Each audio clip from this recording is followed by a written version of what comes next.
Hello class 11. I am doing the story Karma with you. So this is the third part of the video.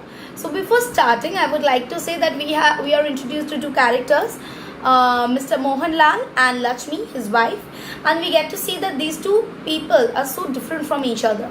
On one side we see a high class person, superbly educated, thinks himself to be superior, talks how much is needed, had learned all the good manners from the English people. On the other hand, we see Lakshmi, uneducated, wearing dirty saris, and loves to chatter here and there, has got no manner at all. So they are very different. In the next part, that is in part 2, and this is just the previous part, we come to know that this Mr. Mohanlal, he has a show of attitude also. Whenever he reads a newspaper, he wants the name of the newspaper to be known to the people. He always thinks that he can have good, healthy conversation with the Englishmen only, and he always prefers communicating with them, having a good healthy conversation. And whenever he's on the train, he shows off the expensive things that he has. First he starts with the newspaper, then he wants the other people to notice his tie, and if both fail, then he would order a scotch. Now I come to the next part. Please follow. Whiskey never failed with Englishmen. Then followed Sir Mohan's handsome gold cigarette case filled with English cigarettes. So next comes the golden case where he has all the English cigarettes. English cigarettes in India? How on earth did he get them? Sure, he didn't mind. And Sir Mohan's understanding smile, of course he didn't. But could he use the Englishman as a medium of commune with his dear old England? Those 5 years of grey bags and gowns, of sports and blazers, mixed doubles, of dinners at the inns of the court, nights at the Piccadilly is the name of the bar. 5 years of crowded, glorious life. What 5 more than 45 in India with his dirty, vulgar countrymen, the sorry details of road, to success of nocturnal visits to the upper story, and old Lakshmi smelling of sweat and raw onions. So what does it mean?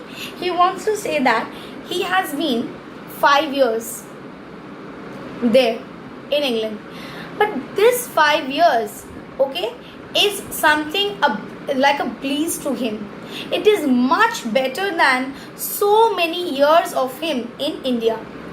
He, according to him, the lifestyle there, the sports, the blazers, the dinners, nights at the bars, these are very good, glorious life he had led. This life is much more than 45 years that he had spent in India, where he has just been familiar with the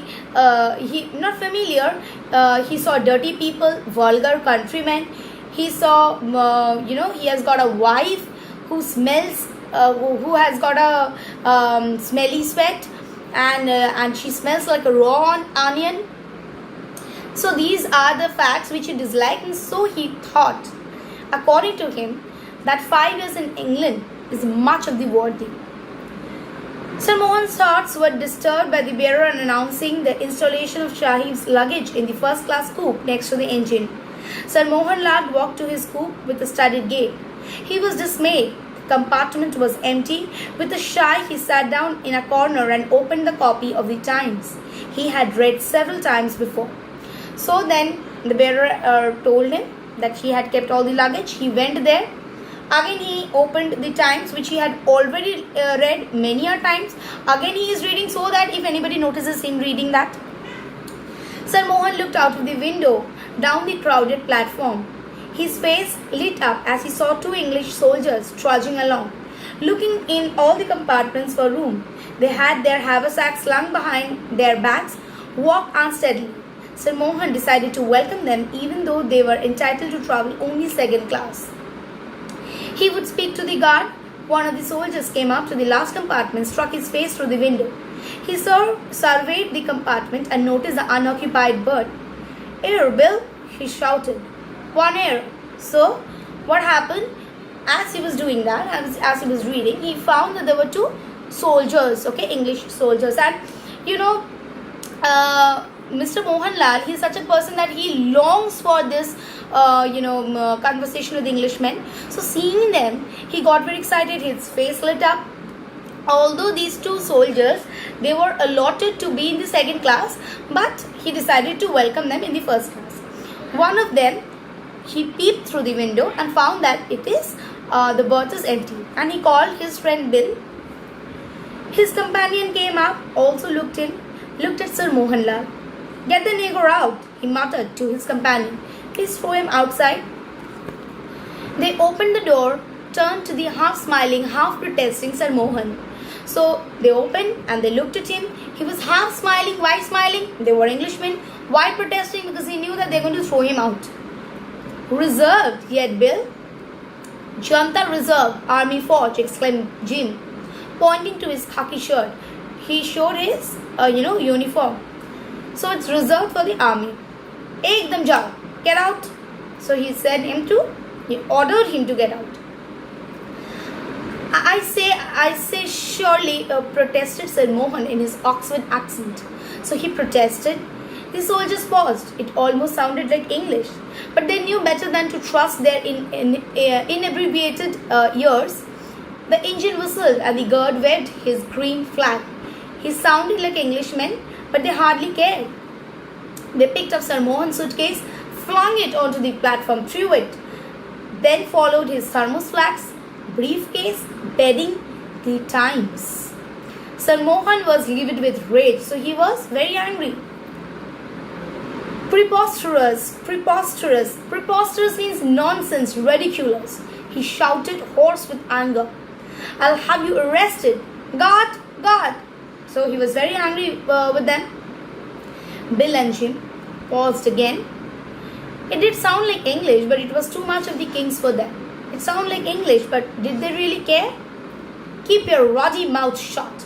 And Jim struck Sir Mohan flat on the face and hit him flat on the face. The engine gave another short whistle and the train began to move.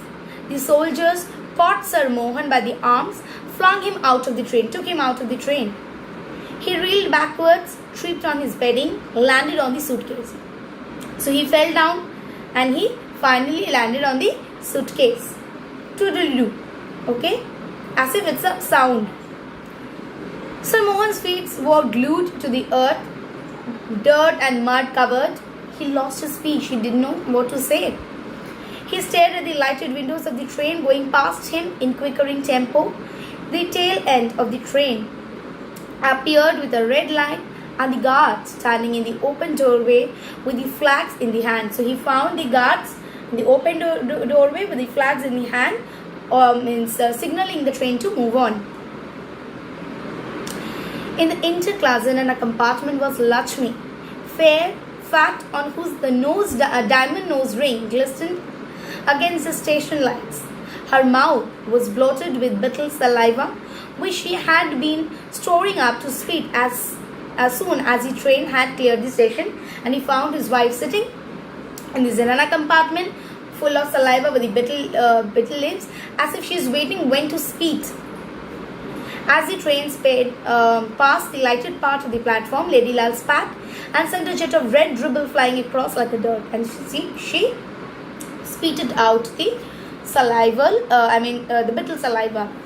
Now we come to the end of the text and we see that there is an ironical end. What is that?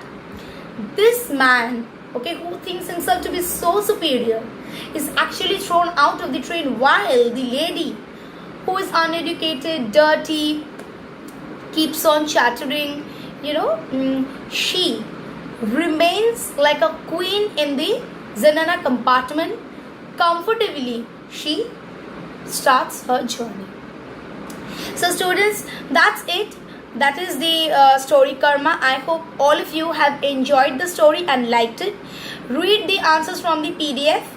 and hopefully you have enjoyed the class. Thank you.